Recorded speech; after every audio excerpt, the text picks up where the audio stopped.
पवित्र पवित्र सैन्याच्या योद्धे बापा सुरेश पात्र दयाचे योग्य आमच्या प्रभू या प्रभुवारी आम्ही स्वतःला तुझ्या हाती स्वाधीन करीतो। तुझ्या वचनाचा मानना प्रभू आम्ही स्वीकारत असताना आम्ही आमच्या अंतःचक्षु उघडे करत आहोत। प्रभू तू तुझं वचन आमच्याकडे येत असताना ते आम्ही ग्रहण करावं म्हणून आम्हाला कृपा करू। बोलत असताना मलाही तो आपल्या आत्म्याने चालू कारण आमचा महान प्रभू श्री ख्रिस्ताच्या द्वारे आमेन। देवाच्या नावाला मान महिमा आणि धन्यवाद असो। आजचा जो विषय आहे तो आपल्या चर्चच्या अल्मनाप्रमाणे किंवा पंचांगाप्रमाणे घेतलेला आहे। यशस्वी चर्चची 3 गुण वैशिष्ट्ये। यशस्वी चर्चची 3 गुण वैशिष्ट्ये। यशस्वी याचा अर्थ जे परमेश्वराच्या सानिध्यात राहतात, परमेश्वराच्या वचनाचा अभ्यास करतात, देवाची सुवार्ता सांगतात, जे चर्च जिवंत आहे त्याला यशस्वी म्हटलं जातं। आणि या गोष्टी ज्या चर्चमध्ये होत नाही ते चर्च निर्जीव म्हटलं जातं प्रियानो। आणि म्हणून आपण आपलं चर्च सजीव ठेवायचं असेल, क्रियाशील ठेवायचं असेल तर ही 3 महत्वाची गुण वैशिष्ट्ये आहेत ती सांगून मी आजचा उद्देश संपवणार आहे। आणि हे लिहित असताना मला या आठवड्यामध्ये स्वयंपाकगृहामध्ये काम करणाऱ्या स्वयंपाकांची आठवण आली। कारण ते कधी स्त्री असतात कधी पुरुष असतात। हॉटेलमध्ये स्त्रिया नसतात, पुरुष असतात जे जेवण बनवतात, आपल्याला सुंदर सुंदर स्वादिष्ट पदार्थ आणून देतात ज्यांना आपण शेफ म्हणतो नाही का। आणि त्याची मला आठवण झाली आणि मी विचार करू लागलो की चर्चची तुलना त्यांच्याशी केली तर कसं वाटेल। आणि मग मला असं दिसून आलं की जे स्वयंपाकी असतात ते स्वयंपाक करत असताना किंवा कुठलाही पदार्थ करत असताना जर त्या पदार्थाच्या बरोबर टाकण्यात येणारे जे दुसरे मसाले असतात, मीठ म्हणा, हळद म्हणा किंवा जे काय आणखीन असतील, तर ह्याच्यामध्ये जर प्रमाण चुकलं तर काय होतं? एकतर ते जेवण बेचव होईल किंवा मग ते जेवण खराब होईल, टाकून देण्यास ते पात्र होईल।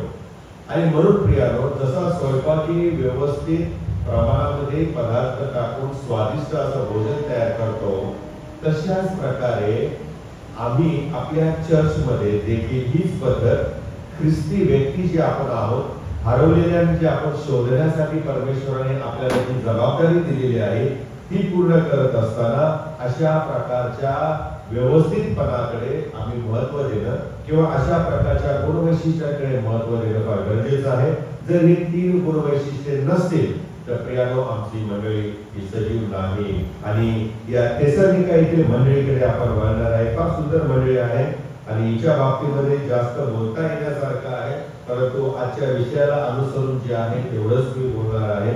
थेसलोनिका येथील चर्चच्या विरोधामध्ये असलेल्या शत्रूंनी किंवा शत्रू जे होते जे विरोधामध्ये बोलत होते त्या लोकांनी ख्रिस्ती व्यक्तींना उद्देशून काय म्हटलेलं आहे? कारण प्रेषितांची कृत्य काळा 17वा अध्याय, प्रेषितांची कृत्य 17वा अध्याय आणि 6व्या वचनामध्ये काय म्हटलेलं आहे? त्या ठिकाणी जे ते बोललेले आहेत ते शब्द जसेच्या तसे संत पौलाने लिहिले आहेत। असं लिहिलेलं आहे प्रेषितांची कृत्य 17वा अध्याय 6व्या वचनामध्ये, ज्यांनी जगाची उलटापालट केली ते येथेही आले आहेत। थेसलोनिका मंडळीमध्ये लोक त्यांच्या वेळच्या जगाची उलटापालट करणारे लोक होते, असे ते ख्रिस्ती लोक होते, असे ते विश्वासणारे लोक होते। आणि हे जेव्हा त्यांच्या शत्रूंनी पाहिलं त्यावेळेला त्यांनी हे शब्द या ख्रिस्ती विश्वासणाऱ्यांच्या बाबत वापरलेले आहेत। आणि आज आपल्या चर्चला अशा प्रकारे उलथापालट करणाऱ्या विश्वासणाऱ्यांची गरज आहे। जे ऐकणारे होते त्यांनी त्या वेळच्या विश्वासणाऱ्यांची सुवार्ता ऐकली, त्यांच्याद्वारे होणारी कृत्य पाहिली, चमत्कार पाहिले आणि ते पाहिल्यानंतर त्यांनी दुसरी गोष्ट ही पाहिली की त्या प्रेषितांच्या कृत्यावरती आणि उपदेशावरती इतर जे यहुदी इतर होते त्या लोकांनी विश्वास ठेवायला सुरुवात केलेली आहे, त्यांचं जीवन बदलायला लागलेलं आहे। त्यांनी सुरुवातीला विश्वास ठेवून आपलं जीवन प्रभूला समर्पित केलेलं आहे। हे पाहिल्यावरती जे शत्रू होते ते शत्रू म्हणाले हेच ते जगाची उलटा पालट करणारे इथेही आले आहेत, त्यामुळे इथेही ते हीच गडबड करणार आहे. अशा प्रकारे प्रियानो त्यावेळेच्या विश्वासणाऱ्यांच्यावर टीका झाली, पण म्हणून प्रियानो त्यांनी काही सुवार्ता प्रसाराचं काम थांबवलेलं नाही. आजच्या चर्चला अशा ख्रिस्ती विश्वासणाऱ्यांची गरज आहे, जी थेसलोनिका येथील ख्रिस्ती मनुष्यांसारखी जगाची उलटा पालट करू शकतात. कारण त्यावेळेस त्या जगामध्ये या विश्वासणाऱ्यांनी बदल केला. जे लोक अंधारामध्ये होते त्यांना त्यांनी प्रकाशामध्ये आणले, येशूच्या प्रकाशामध्ये आणले. जेथे ते एकमेकांचा द्वेष करत होते, एकमेकांचा हेवा दावा करत होते, तेथे त्यांनी ख्रिस्ताची प्रीती सादर केली. ज्या ठिकाणी दुःख होतं त्या ठिकाणी या प्रेषितांनी त्या लोकांच्या जीवनामध्ये आनंद आणलेला आहे. जेथे दास्यत्व होते, जेथे गुलामी होती, त्या गुलामांच्या जीवनामध्ये मुक्तता आणण्याचं काम, समाज सेवेचं काम ह्या प्रेषितांनी केलेलं आहे. जेथे मृत्यू होता प्रियानो, जे पापामध्ये कितपत पडलेले होते, त्यांचं जीवन त्यांनी बदललं आणि अनंतकालीन जीवन जे येशूद्वारे मिळतं, विपुल जीवन जे येशू ख्रिस्त देतो, ते ह्या प्रेषितांनी त्या लोकांना दिलेलं आहे. थोडक्यामध्ये ज्या जगामध्ये ते जगत होते हे प्रेषित लोक, विश्वासणारी ख्रिस्ती लोक, असं म्हटलेलं आहे की हे जग खटलेलं होतं, त्रासलेलं होतं आणि ह्या जगाला पूर्वस्थितीत आणण्याचं काम त्यावेळच्या मंडळीतील विश्वासणाऱ्यांनी केलेलं आहे.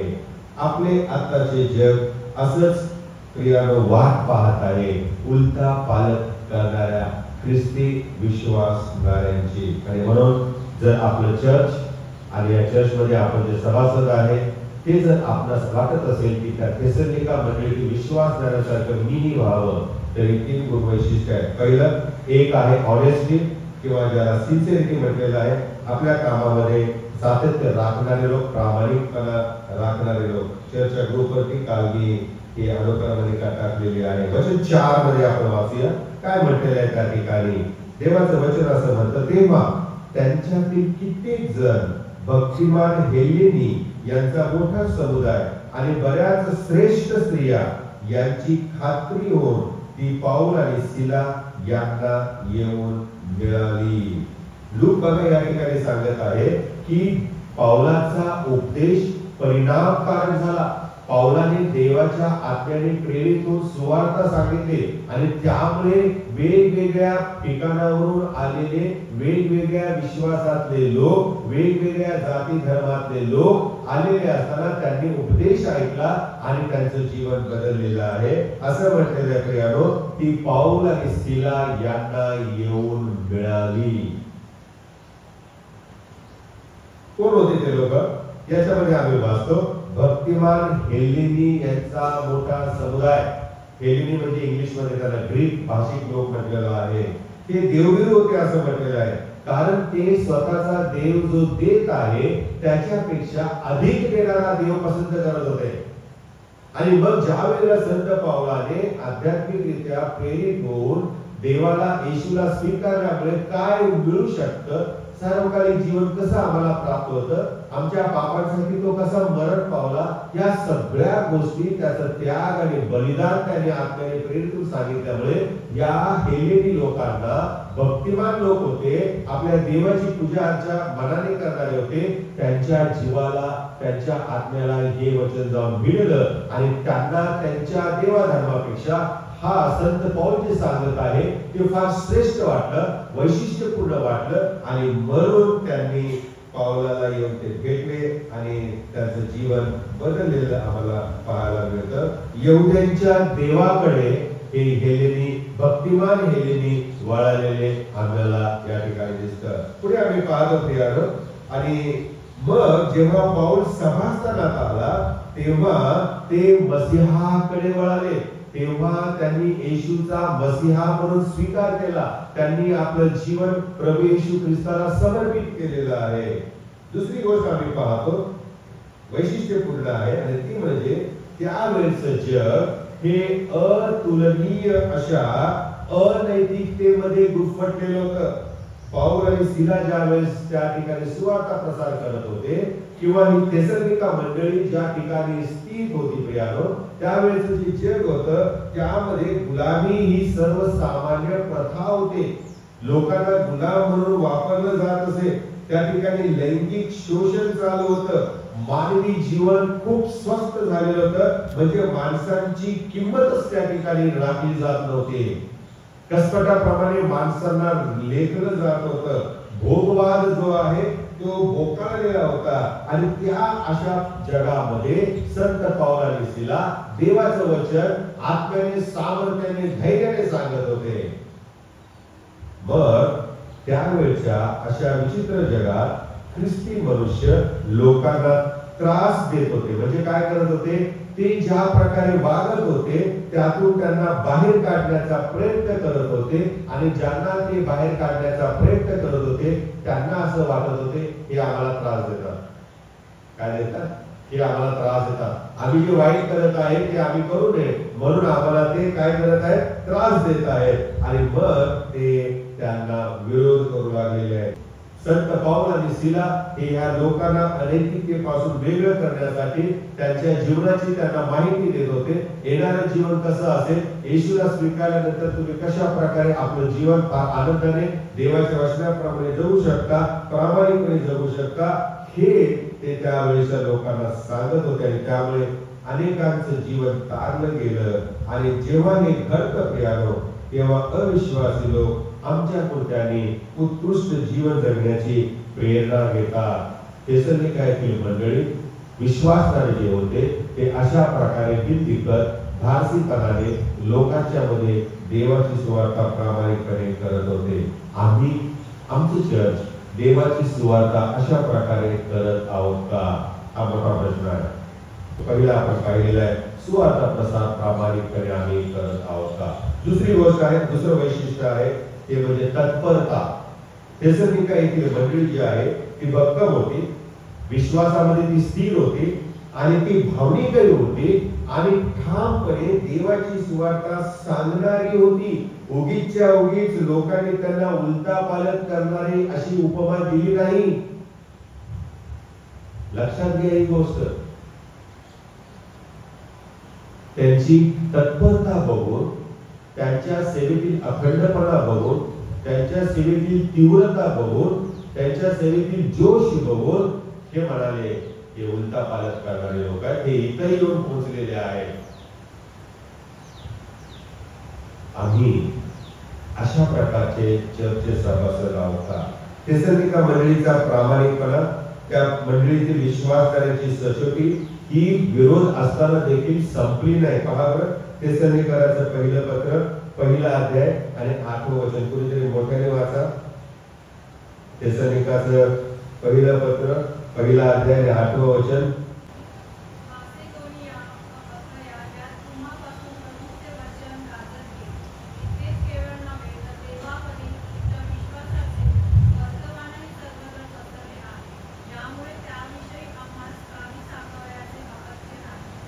मासेदोनिया या दोन्ही मंडळांमधील जो विश्वास होता तो विश्वास वाखाणण्यासारखा होता. मासेदोनियाची मंडळी येणाऱ्या सुवार्तिकांना दानधर्म करण्यामध्ये प्रसिद्ध होते.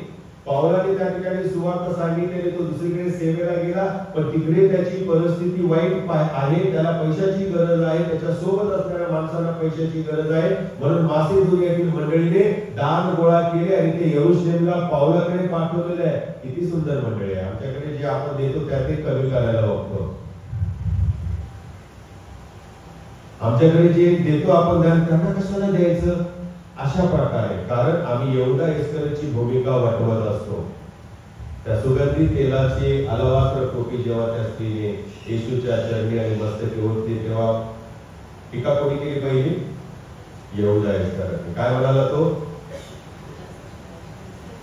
300 रुपयाचं बहुमूल्य अलवास्त्र टोपीतलं तेल या बाईने असंच वेस्ट केलं.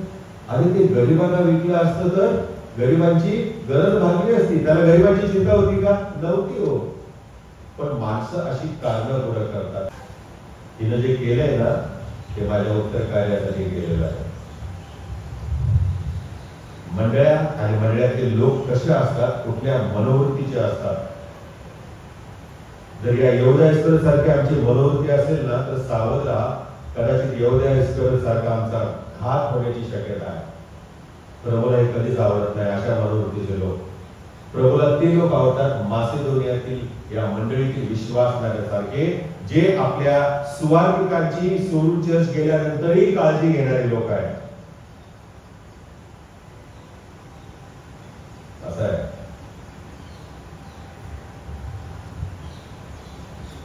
आणि म्हणून आम्ही थेसलोनिका मंडळीचा प्रामाणिकपणा सचोटी अशा स्थितीमध्ये देखील संपलेली नाही हे आम्ही लक्षात घेतलं पाहिजे.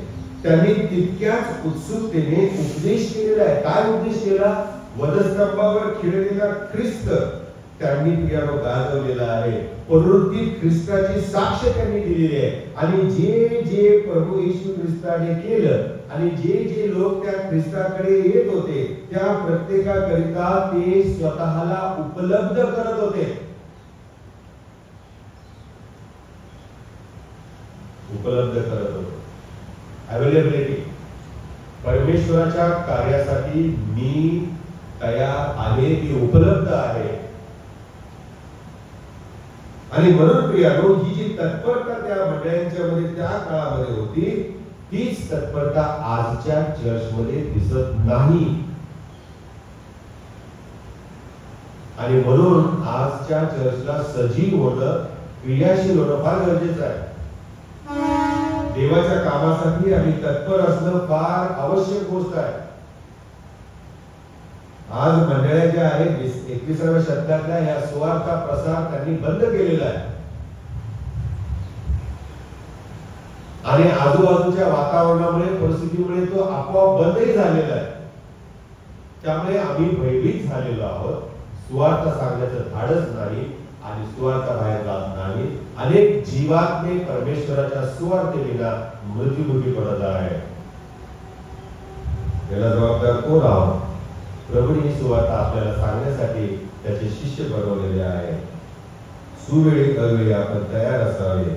आपल्या चर्चमध्ये पुन्हा आपण तत्परतेने देवाच्या वचनाची घोषणा करून शिक्षण घेण्यासाठी येऊन पुन्हा बाहेर या जगात जाऊन आम्ही लोकांना प्रभूकडे आणण्याचं महान कार्य करायला हवं. तिसरी गोष्ट आहे प्रियानो, आणि तिसरी गुणवैशिष्ट्य आहे आणि ते म्हणजे आमची इन्व्हॉल्वमेंट. विश्वासणाऱ्यांचं सहभागीपण. फक्त प्रभुभोजनामध्ये सहभागीपण केलं म्हणजे होत नाही प्रियानो. कारण हे जे विश्वासणारे होते थेसलोनिका मंडळीमध्ये, मासिदोनियातील मंडळीमध्ये, हे विश्वासणारे एकमेकांशी जडले होते, जोडले गेलेले होते. पौल आणि त्यांचे सहकारी बघा, हे लोकांच्या जीवनामध्ये आम्ही दिसतं सहभागी होऊ इच्छित होते.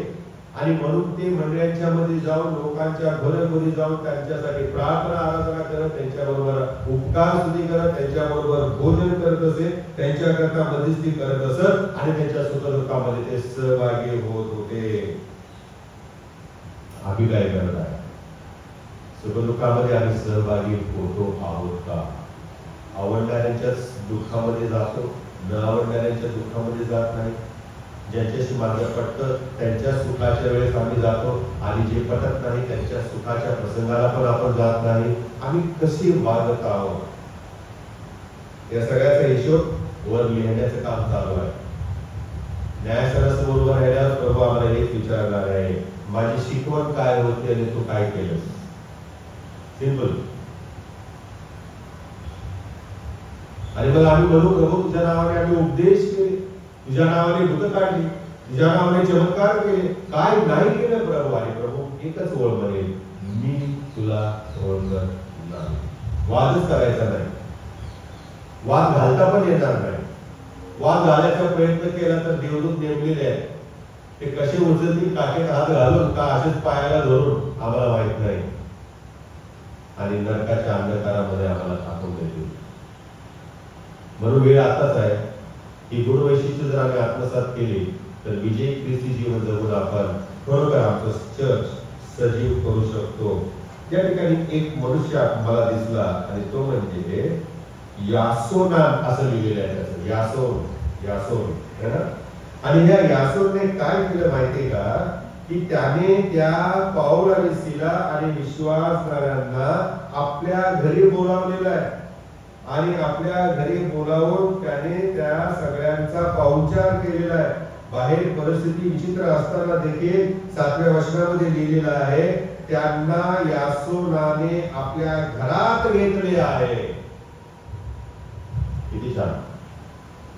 ज्यांच्या विरोधामध्ये जग उभं राहिले त्या माणसांना आपल्या घरात घेण्याचा धोका यासोनाने पत्करला, म्हणून त्याचे नाव पवित्र वचनात आले. आणि जे पळकुटे होते ना, स्वतःची इज्जत सांभाळणारे, स्टेटस सांभाळणारे, मला लोक काय म्हणतील, माझ्या जीवाला धोका आहे, माझ्या बायकोला, माझ्या नवऱ्याला, माझ्या लेकरांना धोका आहे, मला काय करायचं आहे, मी आहे ना विश्वासात झालं, असे म्हणणारे याचं नाव पण नाही आहे. रिस्क, परमेश्वराच्या सेवेसाठी रिस्क घेणारी माणसं प्रभूला आवडतात. आणि जे घेत नाही तर देवाच्या योजनेमध्ये असतात, त्यांना प्रभू जाऊन भेटतो आणि म्हणतो उठ आणि उभा राहा.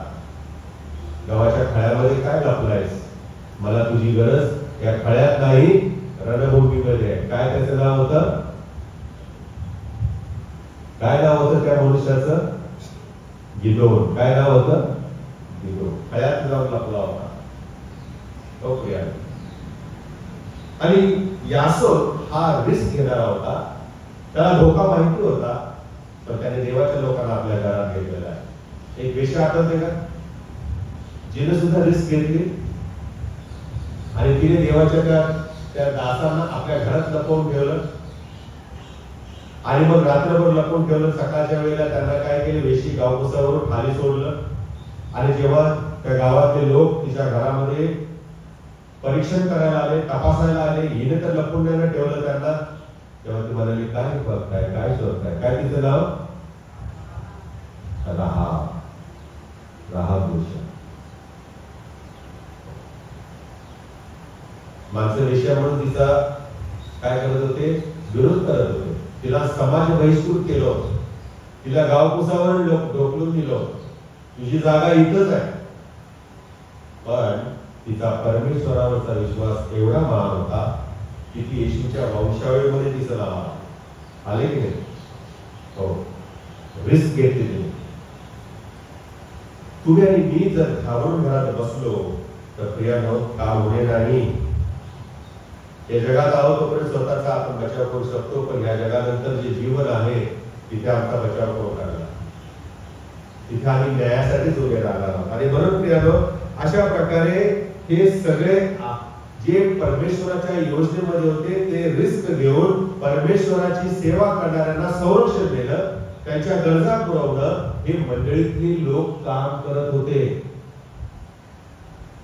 तुम्ही मी हे काम करत आहोत का? आपल्या चर्चमध्ये ज्या लोकांना गरज आहे ती गरज आपण सभासद, एक जागृत सभासद, एक सजीव सभासद, एक क्रियाशील मंडळीचे सभासद म्हणून आम्ही ह्या गोष्टी करत आहोत का? फक्त ते पालकांचं काम आहे, जे आवडत नाही त्यांच्याकडे पण जायचं, जे आवडत नाही त्यांच्याकडे पण जाऊन सेवा द्यायची. ही चॉईस नसते प्रियानो सेवेमध्ये. आम्ही जर प्रभूची सेवा करतो तर आमचा शत्रू असो किंवा मित्र असो, आम्हाला सेवा त्याच्यापर्यंत पोहोचवायची आहे. आणि हेच येशूच्या जीवनामध्ये आम्हाला पाहायला मिळतं. तो विरोधकांच्याही घरी गेला, पापी लोकांच्याही घरी गेला, त्यांच्याबरोबर तो जेवायचे बसला आणि धार्मिकांच्याही घरी गेला, त्यांनाही त्याने सुवार्ता सांगितली, देवराज्याची घोषणा त्याने केलेला आहे. तुम्ही आणि मी सेवक आहोत प्रियानो, जहागीरदार नाहीये, मालक नाहीये आपण कोणाचे.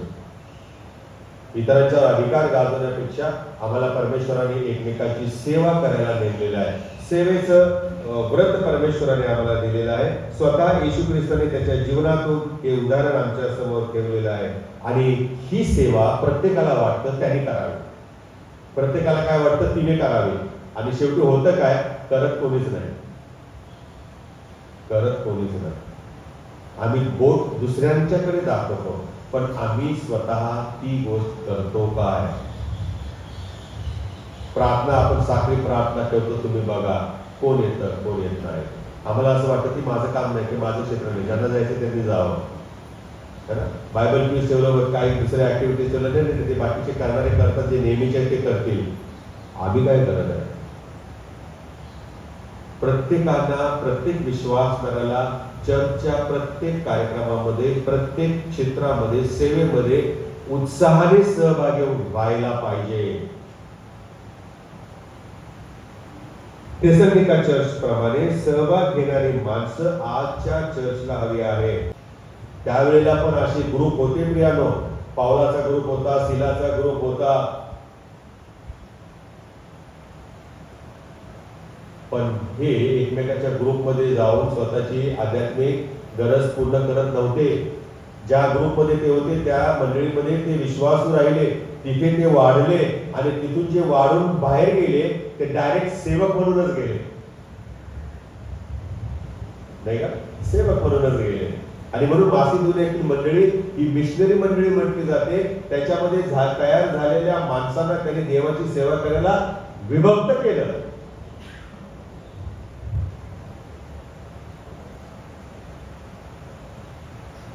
आम्ही काय करतो, या मंडळीला जा, त्या मंडळीला जा, या ग्रुपला जा, त्या चर्चला जा, हे आहे ते आहे. स्वतः धन्य समजतो स्वतःला. आनंद आहे, करावं माणसाने, पण पुढची पायरी काय नेमकं तेच करत नाही. जे ऐकलं, जे शिकलं ते इतरांना कधी सांगणार. आणि हीच महत्वाची गोष्ट जी आहे, ही जी महत्वाची पायरी आहे ती सैतान आम्हाला करूच देत नाही. एक तर तो आमच्यामध्ये भय निर्माण करतो, एक तर आमच्यामध्ये जे धैर्य आहे, कॉन्फिडन्स लेवल जी आहे ती तो नष्ट करतो. आणि कधी कधी आम्हाला आमच्या विचारांनी ग्रासून टाकतो. कधी कधी आम्हाला आमचं जीवन, वाईट जीवन जे आहे पुढे आणतो, मी लायक नाही या गोष्टीसाठी. अनेक प्रकारे तो पुढची पायरी घेण्यासाठी आम्हाला जाऊच देत नाही पुढे. आणि आमच्या येशूपेक्षा सैतान काय सामर्थ्यशाली आहे का? आमचा येशू विजयी येशू आहे. आणि म्हणून जे त्याचे शिष्य आहेत, जे त्याचा विश्वास ठेवतात, ते येशूप्रमाणे सेवा करणारे, इतरांची गरज भागवणारे होतात. देवाचे राज्य निर्माण करण्याकरता प्रत्येक विश्वासणाऱ्याची गरज प्रभूला आहे. आणि म्हणून देवाची इमारत बांधत असताना तुम्ही आणि मी येशूच्या त्या जिवंत इमारतीचे जिवंत धोंडे म्हटलेला आहे. प्रत्येक धोंडा महत्वाचा आहे. आणि हा प्रत्येक धोंडा आकार दिलेला धोंडा आहे. आणि त्या आकार दिलेल्या धोंड्याला त्याच ठिकाणी प्रभू फिक्स करतो आणि आपली इमारत तयार करतो. बाहेर गेल्यानंतर आज चर्च सुटल्यावर आपल्या बाहेरून जे धोंडे आहेत ना, त्या भिंतीला लावलेले खालच्या बाजूला, ते तुम्ही बघा, ते सगळे एकाच मापाचे नाहीये, एकाच आकाराचे नाहीये, पण ते असे कट केलेले आहेत, ते वेगवेगळ्या आकाराचे आहेत, पण ते असे बसवलेले आहेत, सुबक आकृती तयार होते, सौंदर्य तयार होतं. या इमारतीला सौंदर्य मिळतं.